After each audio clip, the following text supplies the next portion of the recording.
Hey everyone, and welcome to What Did I Miss?, where today I'll be breaking down the 11th entry of the final season of Better Call Saul and looking for all the references from this all-important episode.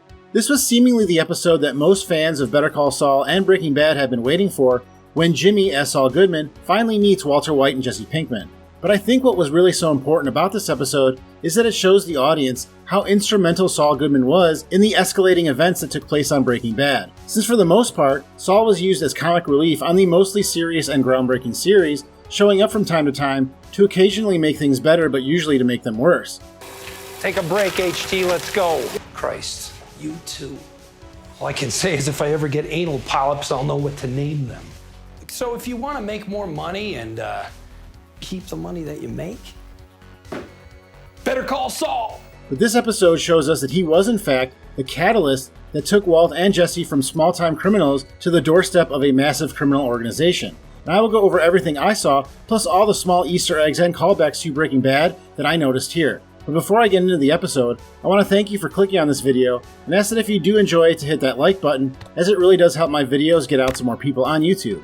The title of this episode is Breaking Bad, which not only is an obvious reference to the show that the Saul Goodman character was created for, but is also a clever reference to Saul's first appearance on the show, as the first episode of Breaking Bad that Saul Goodman appeared on was titled Better Call Saul. The show's creators, Vince Gilligan and Peter Gould, stated before the season that Bryan Cranston and Aaron Paul would be appearing on this season of Better Call Saul because they did not want their appearance to be the only thing people talked about leading up to the final episodes. While we did see both actors as their infamous characters together in this episode, it may not be the last time we see them this season, since Bryan Cranston also revealed that 3 scenes were filmed, but that he did not know which episode they would appear in. He stated that one scene was filmed with both Walt and Jesse, which is the scene we saw here in this episode, but also that both he and Aaron Paul filmed the scene without the other one. So, unless those scenes were cut before the final episodes air, we should see one more scene each with Walt and Jesse on Better Call Saul before the season ends. This episode begins in 2008, during the events of Saul's first appearance on Breaking Bad. In fact, it was this scene that Peter Gould built his idea for a series about the Saul Goodman character, so it was cool to see it again. But if you notice, this time we are shown the scene from Saul's perspective instead of Walt and Jesse's. Back in 2010, we see that Francesca found a job worse than working at the DMV, which is that of an apartment manager. She leaves to catch a phone call that was set up in the 4th season episode, Quite a Ride. Okay, and where are you going to be November 12th at 3 p.m.? I'll be there, but if it doesn't ring at 3 on the dot, I'm gone. Don't worry, it's going to ring.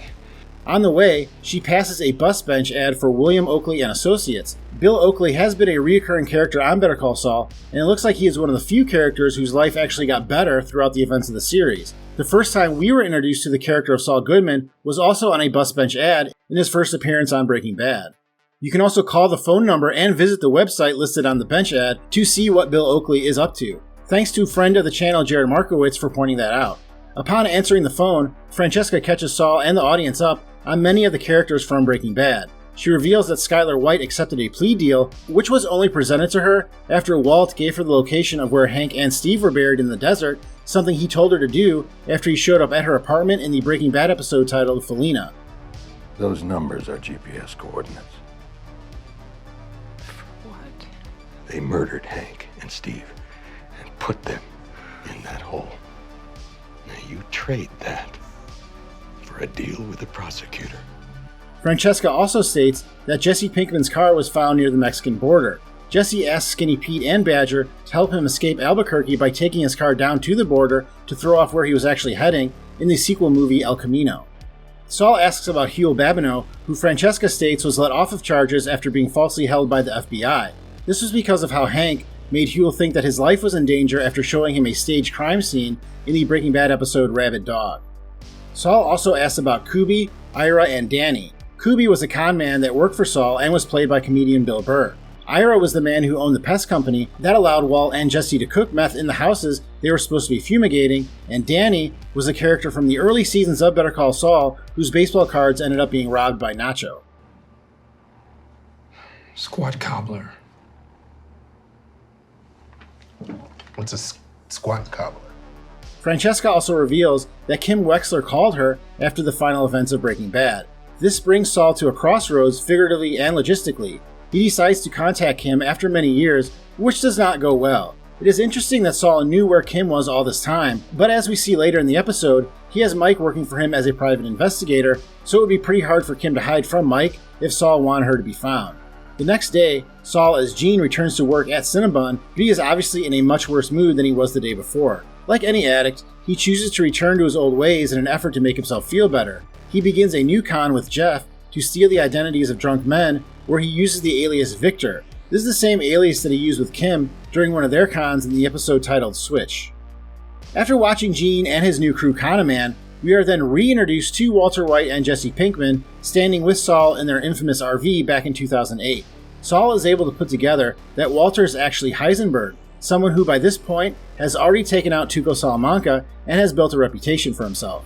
You can tell that even though Walt only wants Saul for this one job, which is to represent Badger after his arrest, that Saul sees the potential in this business. As they go to leave, Saul mentions that he has bad knees, something he has brought up many times before on the series and is possibly due to his days as Slippin' Jimmy. I've got bad knees. I think you might have messed up my rotator cuff. Trying, I'm gonna stand up, all right? Because I got bad knees. Walt is unable to start the RV at first, and he and Jesse have a heated conversation about how to handle this. This conversation foreshadows the two of them being stranded in the desert together after the RV is unable to start in the Breaking Bad episode titled 4 Days Out. Jesse asks Saul who Lalo is, after Saul thought that it was someone named Lalo that was responsible for kidnapping him, to which Saul responds that he was nobody. This is a really crafty response from Saul, since nobody is what Lalo referred to Saul as in the episode Plan and Execution. Hey, you're the right guy for this. You're nobody. I mean, no offense, but nobody's gonna look twice at you. Who are you? Me? Nobody. Back in 2010, Gene seems to be fully immersing himself back in his old ways and starts engaging in the same behavior that he did as Saul. This comes to a head one night when Gene learns that the man he is trying to con has cancer. At first, it seems to give Gene some pause, but he then seems to work past it and allows the man to be taken away. Later, Jeff's friend Buddy states that he did not want to go through with the con after learning that the man did have cancer. We learn from a flashback to 2008 that it was Mike working as Saul's private investigator that found Walter White for him at his school. Mike tells Saul that not only does Walter have cancer, but that he has other things in his life that make him a very dangerous business partner. Saul seems unfazed by this news and decides to confront Walt anyways and offer his services. We then see in 2010 that after learning that Buddy did not go through with the con, that Gene is determined to do it himself, being extremely reckless and even breaking a window in order to enter the house. It almost seems like Gene wants to get caught by this point, and in the preview for next week it looks like that is exactly what happens. But what was so interesting about this episode was that it really shows how important Saul is to Walt and Jesse's story, and that without Saul, they probably would not have done much of anything else. But because of Saul's insistence behind the scenes, Walt and Jesse were able to continue making more meth. It seems that now that Saul has gotten away, he may feel guilty about it after hearing from Francesca about how so many lives were ruined because of his actions. But I would like to know what you think. What did you think of this episode, and how important do you think Saul is to the story of Breaking Bad? Well, that is all I have this week, but let me know in the comments if I missed anything. Thank you very much for watching this video. Please hit that like button if you have enjoyed it, and I will see you next time on What Did I Miss?